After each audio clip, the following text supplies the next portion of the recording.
열왕기하 4장 1절에서 7절입니다. 4장 1절에서 7절입니다. 우리 다 같이 한 목소리로 같이 읽도록 할게요. 4장 1절로 7절입니다. 선지자의 제자들의 아내 중에 한 여인이 엘리사에게 부르짖어 이르되 당신의 종 나의 남편이 이미 죽었는데 당신의 종이 여호와를 경외하는 줄은 당신이 아시는 바니이다. 이제 빚준 사람이 와서 나의 두 아이를 데려가 그의 종을 삼고자 하나이다 하니 엘리사가 그에게 이르되 내가 너를 위하여 어떻게 하랴. 내 집에 무엇이 있는지 내게 말하라. 그가 이르되 계집종의 집에 기름 한 그릇 외에는 아무것도 없나이다 하니 이르되 너는 밖에 나가서 모든 이웃에게 그릇을 빌리라. 빈 그릇을 빌리되 조금 빌리지 말고 너는 내 두 아들과 함께 들어가서 문을 닫고 그 모든 그릇에 기름을 부어서 차는 대로 옮겨 놓으라 하니라. 여인이 물러가서 그의 두 아들과 함께 문을 닫은 후에 그들은 그릇을 그에게로 가져오고 그는 부었더니 그릇에 다 잠지라. 여인이 아들에게 이르되 또 그릇을 내게로 가져오라 하니 아들이 이르되 다른 그릇이 없나이다 하니 기름이 곧 그쳤더라. 그 여인이 하나님의 사람에게 나아가서 말하니 그가 이르되 너는 가서 기름을 팔아 빚을 갚고 남은 것으로 너와 내 두 아들이 생활하라 하였더라. 아멘.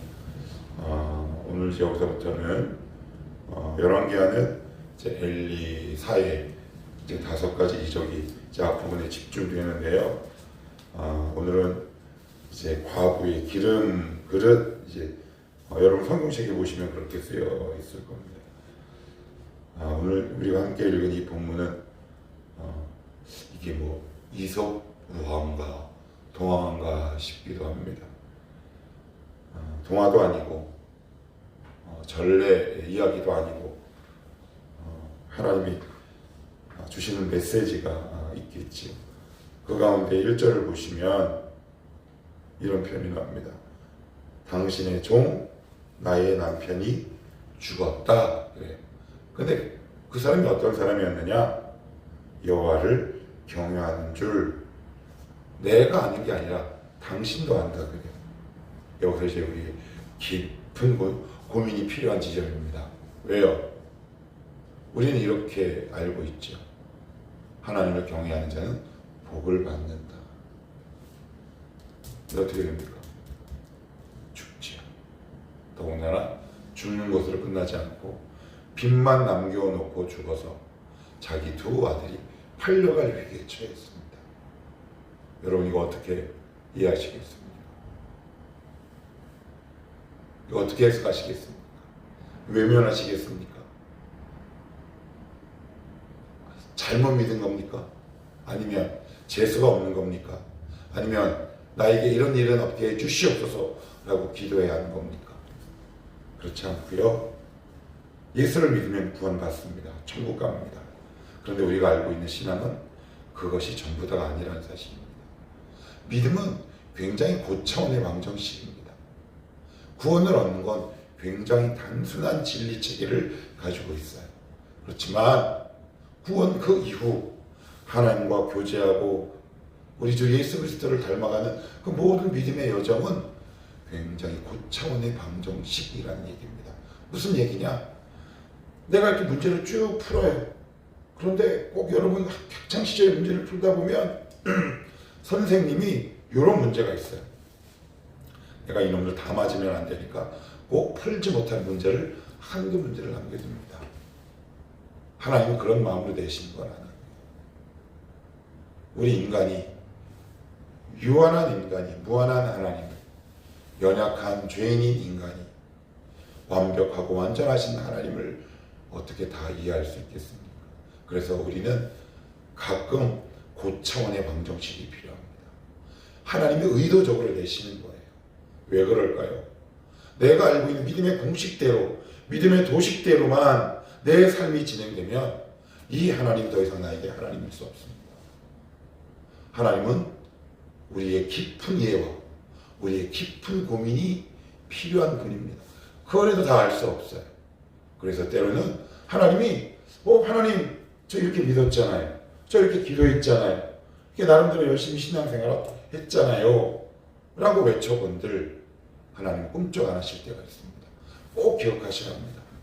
그럼 무서워서 예수를 어떻게 믿어? 아니요. 그런 이야기를 하고 있는 것이 아닙니다. 하나님이 우리를 더 잘하게 하시기 위해서 그래요. 그래서 내 실력보다 조금 더 벅찬 삶의 문제를 제 앞에 이렇게 제출하거나 내놓으시는 경우가 굉장히 많이 있을 수 있다. 그럴 때 어떻게 이해하셔라? 나는 지금 고차원의 방정식을 풀고 있구나. 고민하셔야 합니다. 이거 왜 안 되지? 분명히 내가 아는 성경적 지식으로는 이렇게 하면 되는데. 그래서 기도해도 안 됩니다. 어떨 때는 막 부르짖고요. 낙심됩니다. 그런데 한 가지 기도하셔야 돼요. 이 생도의 부인이 하나님을 떠났습니까? 떠나지 않았다는 사실. 이게 중요합니다. 하나님은 이걸 보시는 거예요. 너 정말 힘드니? 네가 알고 있는 나를 아는 지식이 뭔가 어긋났니? 네가 풀기에는 조금 벅차니? 그래도 너는 내 앞을 떠나지 않아야 한다. 우리가 정말 어려운 고차원의 방정식 같은 삶의 문제, 믿음의 문제가 우리 가운데 닥쳐올 때가 있을까요? 없을까요? 반드시 있습니다. 없는 사람은 없어요. 성도라면 반드시 있습니다. 그럴 때 하나님이, 제가 예전에 어떤 목사님이 책을 보니까 그분이 목회 30년 한 목사님인데 그 글을 써놨더라고요. 자기는 맨 처음에 그 권사님들의 이 기도가 너무 우습게 들렸대요. 어느 권사님은 어느 날 열심히 기도하다 말고 새벽 기도 나와서 아무 내용도 기도하지 않고 때로는 울다가 때로는 아시지요? 그래서 어느 날 불렀답니다. 권사님, 기도는 그렇게 하시면 안 됩니다. 구체적으로 기도의 제목을 가시고. 그랬더니 권사님이, 목사님 알아요. 그런데 저에게 이러이러한 문제가 있어요. 근데 기도가 막힙니다. 눈물밖에 안 나옵니다. 그렇다고 제가 예수 떠날 수 없잖아요. 저 몸부림칠 수밖에 없어요. 근데 그 이야기를 듣고 이 목사님이 크게 한 번 맞으셨대요. 하나님이 이 성도의 몸부림조차도 기도로 받고 계시는구나. 하나님 앞을 떠나지 않으려고. 지금 그분은 무엇을 풀고 있는 겁니까? 고차원의 방정식을 풀고 있는 겁니다. 때로는 내가 풀 수 없는 문제가 다가올 때가 있어요. 그럴 때 하나님 떠나시겠습니까? 그런데 이 선지자의 생도, 목회자의 아내, 지금 우리 한국식 표현으로 의하면 누구예요? 사모죠, 사모. 네. 이놈의 남편이란 놈이 빚만 잔뜩 남겨놓고 퍽 하고 죽어버렸어요. 근데 어떻게 합니까? 떠납니까? 그래서 뭐라고 얘기하느냐? 이렇게 이야기합니다. 4절 보시면, 1절 보시면, 선지자의 제자들의 아내 중에 한 여인이 엘리사에게 뭐요? 이 부르짖다라는 말은 무슨 말이냐면 이런 뜻이래요. 천둥 같은 소리가 나다라는 뜻이에요. 원래는. 그러니까 이게 무슨 말일까요? 엘리사에게 이렇게 한 거야. 있는 힘껏 소리를 지른 거야. 악을 친 겁니다. 이 여자가 할 수 있는 게 뭘까요? 소리 지르는 것밖에 남는 게 없어. 엘리사에게 부르짖는 거겠습니까? 하나님 앞에 부르짖는 거겠지. 어떻게 해요? 얼마나 크게 외치고 간절했는지 이 차크라는 동사는 가난한 자가 하나님 앞에 원한을 호소할 때 많이 사용되는 단어라고 합니다. 어떻게 해요? 하나님 저 억울해요. 구체적인 기도의 제목이 있나요? 그냥 고래고래 소리 지르는 거죠. 하나님이라든가 아니면 제가 조금 전 말씀드린 그 권사님처럼 때로는 울기도 하고 때로는 아시지요? 이 몇 마디 하고 돌아가는 거죠. 그런데 그것도 하나님이 기도로 보시는 거예요. 그래서 엘리사를 통해 그의 삶의 문제를 해결하시지 않습니까? 때로는 우리가 세워놓은 믿음의 방정식이 확 깨지는 경우가 있습니다. 여기 깨졌잖아요. 우리가 알고 있는 믿음의 도식에 의하면 이 사람은 예수 못 믿은 사람이라고 합니다. 죄를 지은 사람이라고 합니다. 그러나 오늘 뭐라고 얘기합니까? 당신도 알지 않느냐? 내 남편 여호와를 경외하는 사람이었다.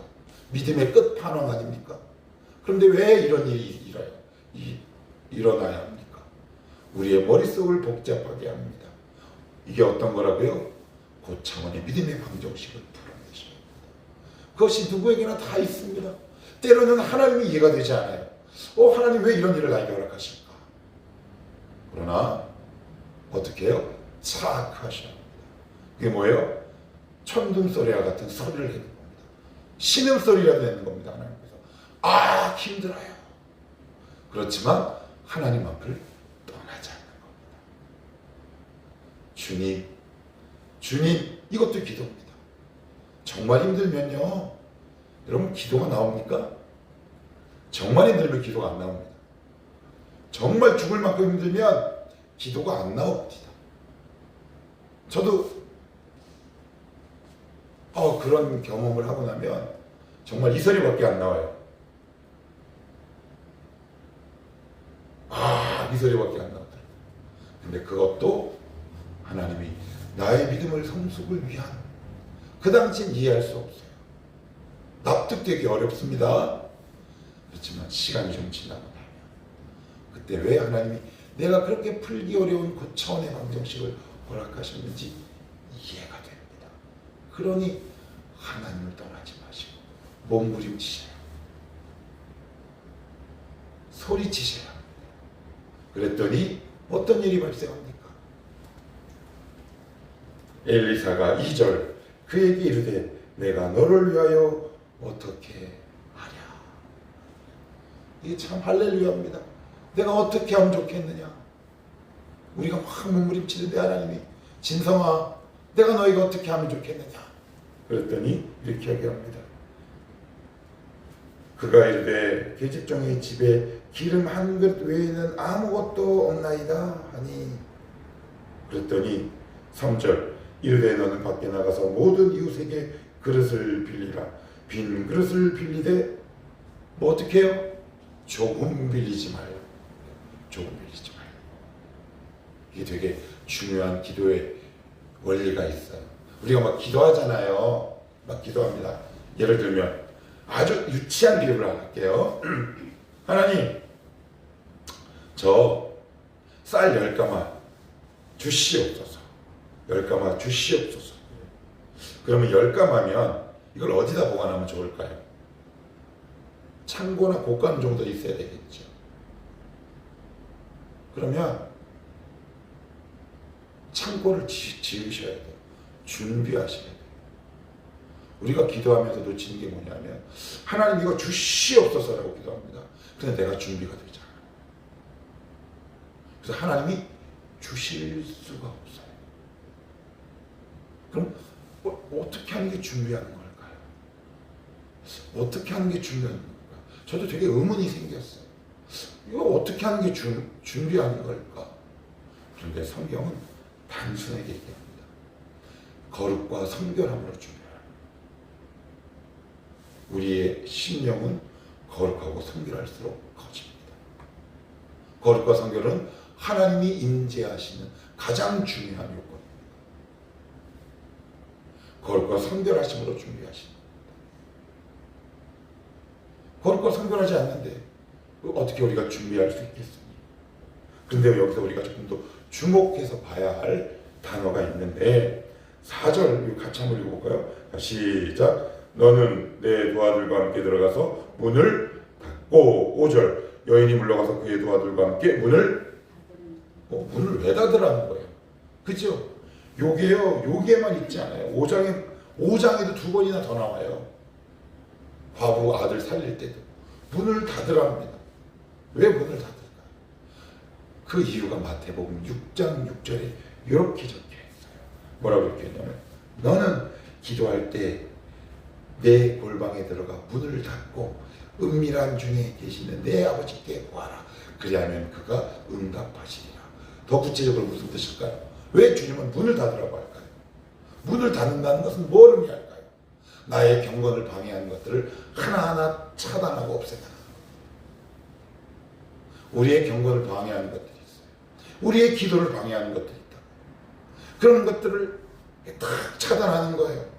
그럼 문을 열어놓으면 여러분 문을 열어놓고 한번 기도해 보시겠어요? 우리 이금단 집사님이 왜 예배당에 나와서 기도하려고 마음 먹으셨어요? 기도에 집중하시는 거 아니에요? 그죠? 기도에 방해되지 않기 위해서. 아무래도 집에서 하시다 보면 방해가 될까요? 안 될까요? 되실 수밖에 없는 거죠. 그러니 은밀한 중에 가서 하나님의 역사를 기다리라. 그러면 어떻게 하나님께 집중할 수 있는 모든 방해물들을 어떻게 하라? 제거하고 하나둘씩 없애라 라는 의미도 함께 담겨져 있는 겁니다. 지금 나에게 있어서 하나님께 나아가는데 방해되는 것들이 있습니까? 걸림돌이 있습니까? 기도의 세계로 깊이 나아가는데 걸림돌이 되는 게 있습니까? 예, 제거하셔야 합니다. 이걸 제거하지 않고 어떻게 하나님 앞에 집중력 있게 나아갈 수 있겠습니까? 한번 살펴보십시오. 한번 생각해 보십시오. 있습니다. 있습니다. 특히 청년들은 뭐가 있느냐? 제가 이야기는 입이 아파서 한 5만 번 얘기했습니다. 아침 기도에 나오려면 기도를 열심히 해라. 땡! 다 틀립니다. 일찍 자는 겁니다. 기도보다 일찍 자는 게 훨씬 효과가 좋습니다. 1시에 자고 내일 일어날 줄 믿습니다. 이런 일은 없습니다. 뭐예요? 하나 앞에 무릎 꿇기 위해서 집중력 있게 기도하는 모든 방해되는 것들을 내가 차단하고 제거하는 거겠죠. 그 뜻을 담고 있습니다. 경건에 방해되는 것들을 하나둘 없애는 거죠. 5절도 보시면 이렇게 말하고 있습니다. 5절에 보시면 여인이 물러가서 그의 두 아들과 함께 문을 닫은 후에 그들은 그릇을 그에게로 가져오고 그는 부었더니 6절 그릇에 다 찬지라 그랬어요. 그릇에 다 찼다 이렇게 되어 있습니다. 하나님은 때로는 우리가 당장 풀 수 없는 고차원의 믿음의 방정식을 허락하세요. 그 앞에서 몸부림도 칩니다. 그 당장 해결해 주시지 않으실 때도 있어요. 그렇지만 하나님은 절대 외면하지 않으십니다. 아니 외면하실 수가 없어요. 왜 그런 줄 아세요? 성령이 그 약속의 보증이 되기 때문에. 외면 안 하시는 게 아니라 하실 수가 없다니까요. 이게 더 적극적인 표현이잖아요. 그러면서 하나님 앞에 때로는 몸부림도 치십시오. 때로는 소리도 질러 보십시오. 그렇지만 주님 앞을 떠나지만 마십시오.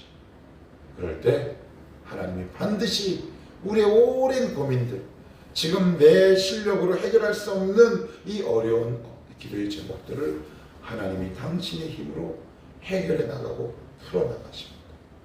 그때를 기다리시며 오늘도 어떻게 해요? 준비하십시오. 어떻게 해요? 내 경건에, 내 기도에 방해되는 것들을 하나둘씩 제거해 나가면서 하나님 앞에 집중하며 나가십시다. 그러면 우리 손에 이 생도 부인의 양손에 그 집에 기름이 가득 찼던 것처럼. 기름이 뭘까요? 기름이 뭐예요? 성령 하나님의 은혜지. 아예 실망했다. 나는 돈인 줄 알았는데. 이렇게 생각하시면 조금 더 성경을 보셔야 합니다. 물론 그 가운데 물질도 포함될 수 있겠죠. 전통적으로 기름은 성경에서 기름을 채운다라는 말은 성령 하나님의 기름 부으심과 은혜를 상징하는 말이거든요. 그러니까 온 집안에 하나님의 은혜로 가득 차게 되는 겁니다. 하나님 오늘도 내가 풀 수 없는 문제로 하나님 앞에 다가왔지만 결국 그 하나님의 은혜가 이 가정을 가득 채울 줄 믿습니다. 그러니 제가 오늘도 하나님 앞 떠나지 않고 오늘도 무릎으로 신실하게 나가는 자 되게 하옵소서. 이렇게 살아내는 저와 여러분이 되시기를 축복합니다. 기도합시다.